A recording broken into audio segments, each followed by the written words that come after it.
bombardement de la prison de Makala. Baboma, plus de 2900 personnes. Vous avez vu vous-même, au début, eux-mêmes ont commencé par se tromper dans les chiffres.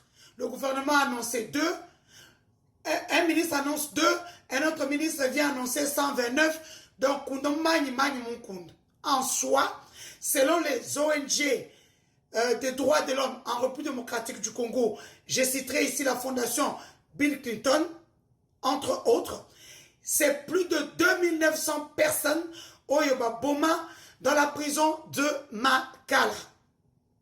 Je vous raconte la petite histoire que j'ai entendue quand j'étais là-bas. Au fait, le gouvernement congolais avait mis la main sur des sujets rwandais dans le cadre de la sûreté de l'État. Ces personnes travaillaient avec Mwanga Chouchou. Ils ont été déférés à Makala. Curieusement, ces personnes-là sont sorties de prison dans la nuit du 1er au 2 septembre 2024. Une voiture est entrée jusque dans la prison. On a récupéré les 2 sujets rwandais. Alors, ils sont passés dans la voiture. Lorsque les Congolais ont voulu profiter pour aussi fuir, les militaires qui sont au-dessus, hein, quand vous passez devant Makala, vous verrez qu'il y a des guérites au-dessus, comme dans les films Rambo ou Commando. Ces militaires-là ont tiré à bout portant sur des prisonniers sans défense dans l'enceinte de la prison. Je ne vous parle pas de l'extérieur, dans l'enceinte de la prison. Ce soir-là, il y avait pratiquement 348 femmes, du moins les femmes que moi j'ai trouvées.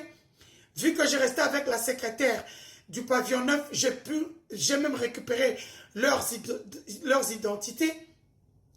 Toutes les femmes sont passées à la trappe. Que personne ne vous mente, c'est faux. Les hommes sont entrés par derrière et par devant. Non, là je parle encore du bâtiment.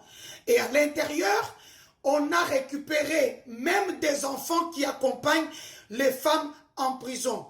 Il y avait pratiquement 6 mineurs. Toutes ces 6 mineurs sont passés par la trappe. Pour ceux qui ne le savent pas, en République démocratique du Congo, il y a des parents, quand ils sont fatigués de leurs enfants, ils font un mandat de dépôt et on arrête ces enfants-là, on les met en prison. Sur ordre des parents. C'est ignoble, c'est écœurant. Et j'en avais trouvé une, tellement elle a été traumatisée par plus de 20 personnes, parce que c'est le même jour qu'elle perd virginité naïe. Chaque fois, elle faisait... À chaque moment, elle sursautait. Et elle a été libérée, sa mère était venue la prendre. J'en ai vu une, je vous montrerai la photo de son fils. On l'a prise comment on appelle ça, enceinte. Elle a accouché le lendemain. Et elle est sortie de prison, je pense, 4 mois après. Elle ne voulait même pas toucher à l'enfant. Il y avait les femmes des généraux qui sont passées par la trappe. Donc, aujourd'hui, j'ai reçu des avocats américains qui m'ont contacté pour ce dossier-là. Je vais vous mettre le lien ici. Reports drccrime@gmail.com. Je mets ici. Vous avez été prisonnier. Vous connaissez une personne prisonnière qui a subi, ou un prisonnier qui a subi, allez-y, portez plainte, envoyez les images, les vidéos, les audios, les témoignages à ce Gmail. C'est directement le système des Nations Unies qui va prendre en charge cette histoire que je porte à bras le corps pour ces prisonnières qui m'ont mandaté parce qu'elles n'ont personne pour aller pour elles devant les juridictions internationales. Donc, vous êtes aussi en RDC. Vous avez été torturé. On a commis quelque chose de mal sur vous. Vous pouvez contacter, c'est juste un seul clic sur votre téléphone. Vous décrivez votre problème. Vous envoyez les photos, les vidéos. Voilà, tout sera pris en charge. Donc, on a bien. Ouais, sera noté. Na mati level moussous. Voilà. À toutes les prisonnières de Makala, je ne sais pas si le ministre Ngefa, le ministre Ngefa, avait compris que les prisonniers avaient parlé de leur moi j'ai vu une maman, une vieille femme de 65 ans, 70 ans, même une chef coutumière de Bateke. Elle regarde d'ailleurs jusqu'aujourd'hui la tenue qu'elle a fait toute.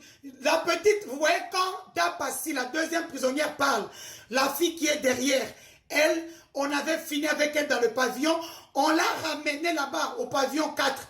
Le matin, son utérus était presque sorti à l'extérieur.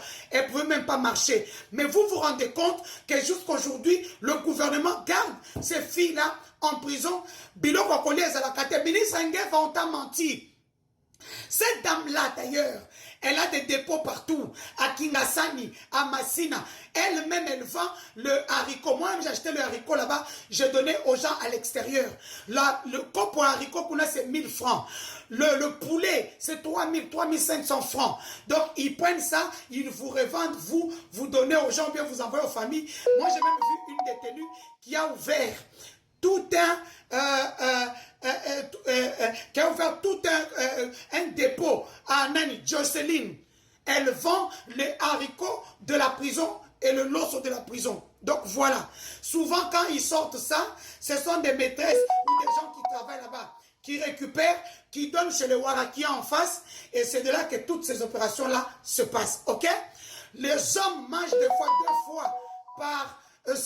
deux fois par semaine. Ils se débrouillent pour Diambe Kotaka, Agene Kotaka, et ils tiennent grâce à ça. Ok? Ministre Nguefa, je te le dis. Et puis, il faudrait qu'on change le directeur et le directeur de la prison, qui sont les oncles de Moutamba. Ce sont les oncles de Moutamba, direct. Donc voilà. Et que bien, pour ceux qui disaient non, les filles qui nous vendent des perruques, non, non, c'est nous qui ne savons pas comment faire. J'ai acheté ça chez Mohamed hier à Bruxelles, chaussée de Wavre, à côté de Brico. Hein, le petit Brico City, en face de l'avenue de Mama Véro. Agence Assure. Ils ont un immeuble Interpol dans croisement au commandement boulevard. Hein, au Tchèblo Nouana, aux Zoron Kitoko à Bruxelles. J'ai acheté ça. Donc tu fais juste ça. Hein? C'est-à-dire que c'est pas causant à Royeba. Moi, j'ai pas le temps au fait.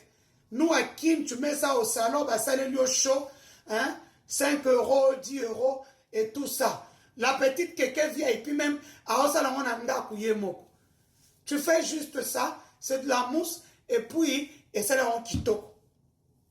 Toque en bien. Toque en bien. Voilà. Bonne journée. De quoi, Miss Mag? Libérez les filles, les femmes du pavillon 9. Banabas, vous avez même fait les papiers pour les sortir. J'ai porté ce problème devant la première dame de la République qui a demandé à Moutamba de le faire. Tinelo, Banabas Yuana, Tinelo, Banabas Yuana, elles n'ont jamais été libérées. Libérez ces femmes-là. Je salue les deux petites qui ont été elles en prison. Aujourd'hui, elles ont des enfants. Celles qui avaient avorté en prison. Donc voilà, au nom du droit de l'homme. Oh, pour se battre l'année passée. Oh, Denise, c'est à cause de Denise que la RDC ne prendra pas la plaque tournante de droits de l'homme. C'est maintenant le vrai problème. Vous n'êtes pas prêts. Je suis contente que vous partiez dans quelques mois parce que vous n'êtes pas un exemple de droits de l'homme. La République démocratique du Congo. Donc, le lien, je vous le mettrai en bio pour que vous puissiez envoyer tout. Je salue toutes les femmes de la prison de Makala. Dapassi, hein, Dapassi, je te soutiens. Je salue toutes les filles. Merci Mouchité, Solange, Mima, Laetitia. Vous êtes tellement nombreux, vous êtes tellement nombreuses. Je vous salue tous. Toutes les femmes, les Rwandaises qui sont dans le pavillon qu'on appelle Kawele. J'ai déjà envoyé le truc. Elles dorment à terre. Elles n'ont pas de lit. Il n'y a rien. Tout ce que Moutamba faisait était faux. Je vous le dirai le pourquoi. Parce que Baliambo, américain Moko, Basala Bango jeu. Je viens avec un live pour tout vous expliquer. Bisous, bye. Batua Moutamba, maintenant que Moutamba est arrêté, pardon, vous tenez ma vidéo à drone. Ma vidéo est assez. Des corps, on les entasse dans les 207 tasses, tout ça j'ai. Les prisonniers m'avaient donné. Je cherche les images de drone qu'on avait pris au-dessus. Merci. Faites-le pour Moutamba.